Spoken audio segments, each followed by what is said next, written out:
नमस्ते टीनेजर्स, मैं मनोवैज्ञानिक डॉक्टर यजनीश। आज हम डिस्कस करने वाले हैं हार्मोन्स के बारे में। देखिए, हार्मोन्स ये वर्ड आपके मूड को राइट करता है।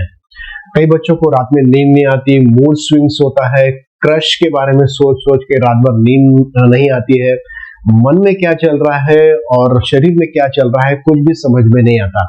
अगर ये सब समस्याएं आपके साथ में है तो निश्चित तौर पर ये वीडियो आपके लिए बहुत महत्वपूर्ण है।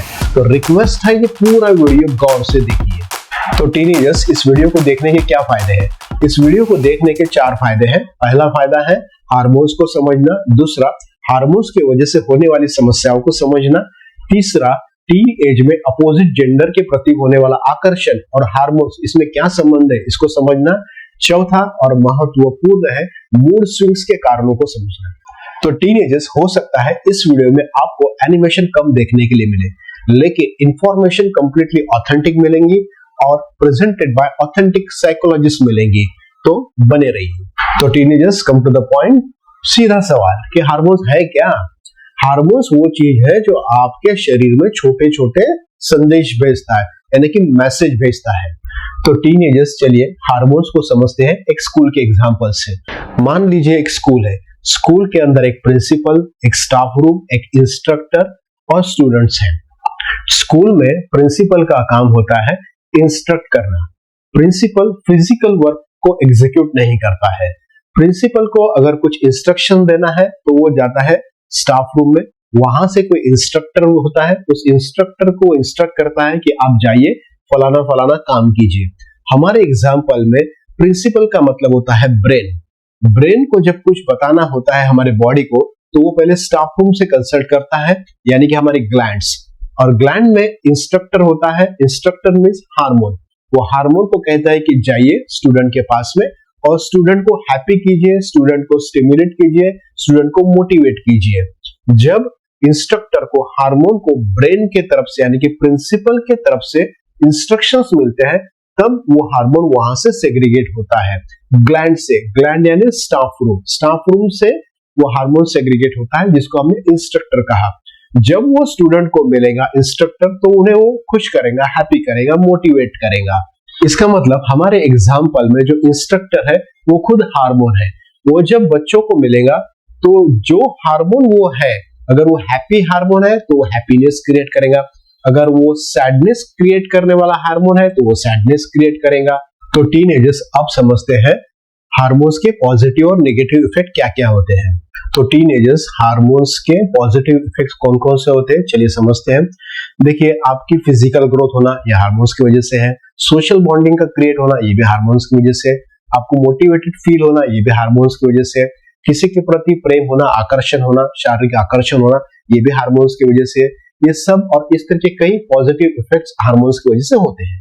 तो टीनेजर्स, पॉजिटिव ने नेगेटिव इफेक्ट भी होते हैं हार्मोन्स के। तो उसमें का नेगेटिव इफेक्ट में का सबसे पहला है मूड स्विंग्स होना। कभी एकदम शांत लगना, कभी एकदम रिलैक्स लगना और दूसरे पर एकदम गुस्सा आ जाना, ये मूड स्विंग्स हो गया। बहुत बार हम देखते हैं कि टीनेजर्स एकदम आक्रामक हो जाते हैं। घर पे भी होता है, बाहर भी होता है, स्कूल में होता है, ट्यूशन क्लासेस में।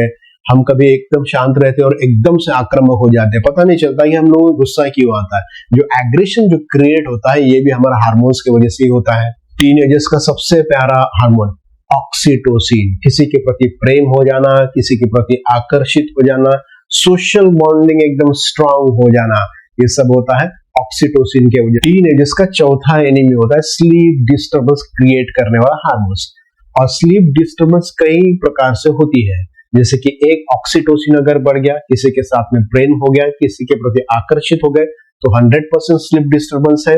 और जब आपका स्ट्रेस लेवल बढ़ गया तब भी आपको स्लीप डिस्टर्बेंस है। तो समझना जरूरी है इस हार्मोन को। मूड स्विंग से होने वाली पहली समस्या एकेडमिक इश्यू से रिलेटेड होती है। इसमें होता है क्या है, आपके मूड स्विंग्स बार बार होते हैं, स्टूडेंट की एंजाइटी बहुत बढ़ जाती है। रिलेशनशिप में प्रॉब्लम, आपके गर्लफ्रेंड के साथ ही नहीं, आपके घर में, आपके फ्रेंड्स के साथ में भी आपको रिलेशनशिप में प्रॉब्लम्स आते हैं। सो टीनेजर्स, मेरे पास में सबसे ज्यादा टीनेजर्स जो समस्या लेके आते हैं वो समस्या होती है मूड स्विंग्स की। और मूड स्विंग्स की वजह से कौन कौन सी समस्या होती है, चलिए समझते हैं। लो सेल्फ स्टीम, खुद को कम समझना, खुद पर डाउट करना, दूसरों के कंपैरिजन में खुद को कम आंकना, ये सब होता है लो सेल्फ स्टीम में। और इसके लिए भी जो रिस्पॉन्सिबल फैक्टर है वो है हार्मोन। मेंटल हेल्थ इश्यूज, इसमें डिप्रेशन, एंजाइटी ये शामिल है। एक्सट्रीम केस में सुसाइडल थॉट आ सकते हैं, घर पे ही रहने की इच्छा हो सकती है, किसी से बात करने की इच्छा नहीं हो सकती है। ये मूड स्विंग्स में होता है और इसका रिस्पॉन्सिबल होता है एक हार्मोन। अलग अलग बिहेवियरल इश्यूज और नींद की समस्या मूड स्विंग्स में प्रमुख है। मूड स्विंग्स और डिप्रेशन की वजह से ईटिंग डिसऑर्डर होता है। ईटिंग डिसऑर्डर में टीनएजर्स एक तो बहुत ज्यादा खाते हैं या बहुत कम खाते हैं। जब टीनएजर्स बहुत ज्यादा खा ले तो बहुत फैट पुट ऑन कर लेते हैं, और जब बहुत कम खाते हैं तो उनका वेट काफी कम हो जाता है और उन्हें कमजोरी महसूस होना स्टार्ट होती है।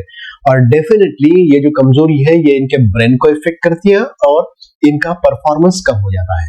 इसी का परिणाम सोशल विड्रॉल में कन्वर्ट हो जाता है। जब व्यक्ति डिप्रेस होता है तो वो खुद को सोशली विड्रॉ कर लेता है, और ये भी हार्मोन्स की वजह से होता है। और ये मूड स्विंग्स का एक पार्ट है। मूड स्विंग्स है मतलब आपको डिप्रेशन रहेगा, आपका सोशल विड्रॉल ज्यादा रहेगा।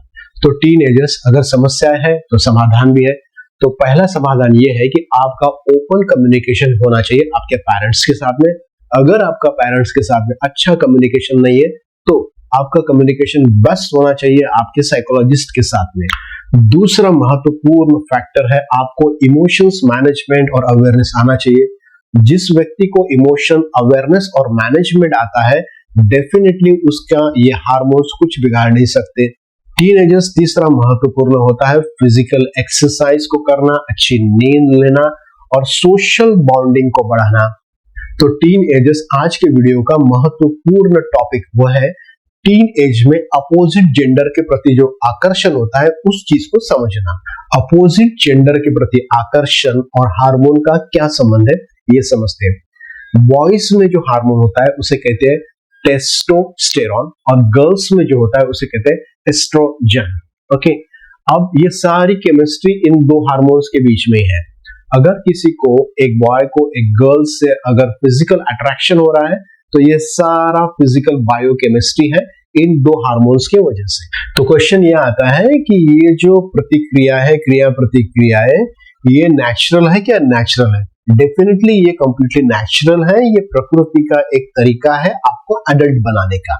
लेकिन टीनएजर्स याद रखना, आकर्षण होना सामान्य बात है लेकिन समझदारी से पेश आना असाधारण बात है। इसलिए मैं कहता हूं कि इमोशंस अवेयरनेस और मैनेजमेंट टीन एज में बहुत ही इंपॉर्टेंट है। तो टीन एजर्स अगर आप इस विषय पर और ज्यादा जानकारी चाहते हैं तो डीएम करें। इस विषय पर और ज्यादा डिटेल में वीडियो देखने के लिए चैनल को लाइक करें और सब्सक्राइब जरूर करें।